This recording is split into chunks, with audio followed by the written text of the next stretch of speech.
Hello everybody, this is going to be my review on the Nikon F4s.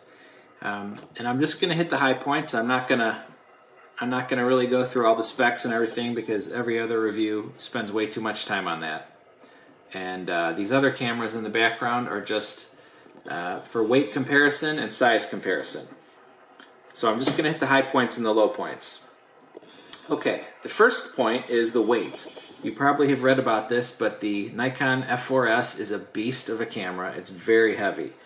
To make up for that, it's also very comfortable in the hand. So that's something to consider if you're willing to put up with the weight if the camera is comfortable enough. So I did weigh all these cameras that you can see here, and we can go through those. The Nikon EM here weighs an even 1 pound. The FM weighs 1 pound 5 ounces. The N80 weighs 1 pound 4 ounces. So these three are all around 1 pound. The N90S here in the back weighs 1 pound 15 ounces, so pretty much 2 pounds. The F4s comes in at 3 pounds without the lens. So it weighs as much as 3 EMs and almost 3 FMs. So if weight is a big concern and you don't care about the motor drive or any of these other features, then it's maybe not a great camera to get.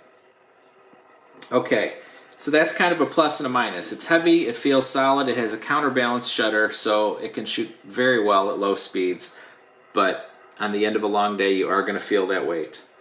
The motor drive, it has a built-in motor drive. And the F4s means it has the MB21, which is the faster one. It shoots almost 6 frames a second if you want it to, although you probably don't want to shoot film that fast these days. But it's a very quiet motor drive. For example, it's quieter than the motor drive on the N90S.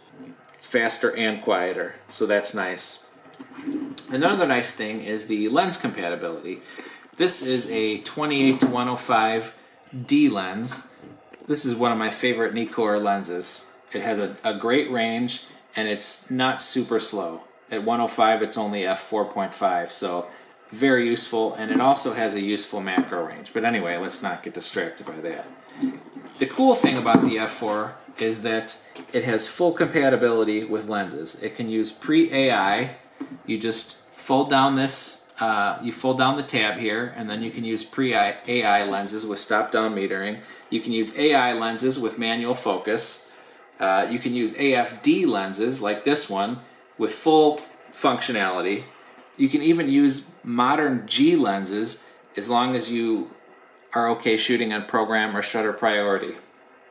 So excellent lens compatibility. Probably the best of any Nikon camera ever, even though this is over 30 years old now.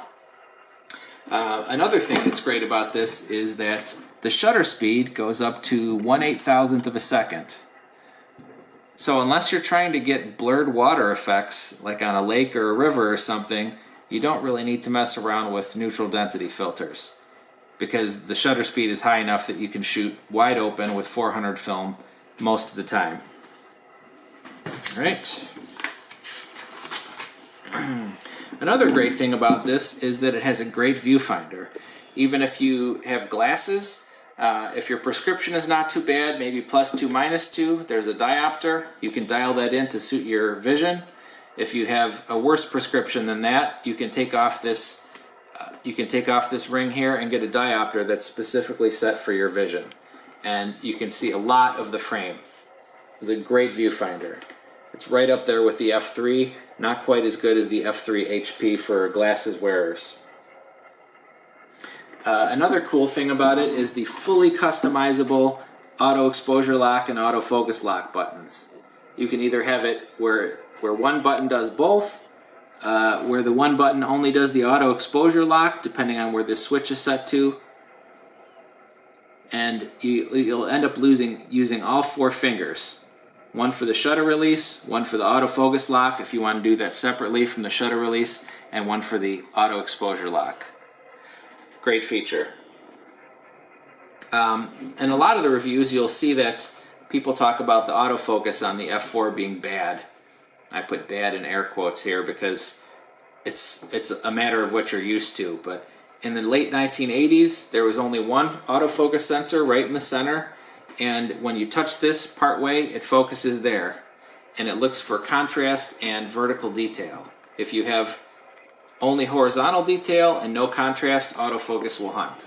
If you have vertical detail or you have a lot of contrast in that sensor, it focuses right away. It's actually great. You just have to know how to use it. Another thing about the F4 is that it has an interchangeable prism.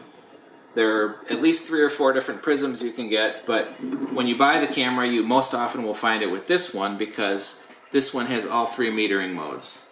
It's got spot metering, center weighted, and matrix metering. You'll find that the other, there's a high eye point finder, there's a waist level finder. Those other finders don't have all 3 metering modes, so it's nice that it has that compatibility, but don't get too excited about it unless you know you're going to buy one of those finders. So that's my breakdown of the Nikon F4s. The S just means it has the high-speed motor drive instead of the low-speed motor drive. Instead of 5.7 frames per second, like you have on the S with the big motor drive, it's only 4 frames per second, which is plenty fast. But I find that, you know, the rest of my cameras here don't have a vertical grip. I actually kind of like this vertical grip sometimes. The only problem is that sometimes it's hard to find a camera bag that'll fit that tall monster. Alright, thanks you guys for watching, and leave me some comments, and I'll be sure to respond to those, and I'll probably put some links in the description below. And thanks also to my daughter Stanzi for filming this. She's 9 and she's a very patient videographer.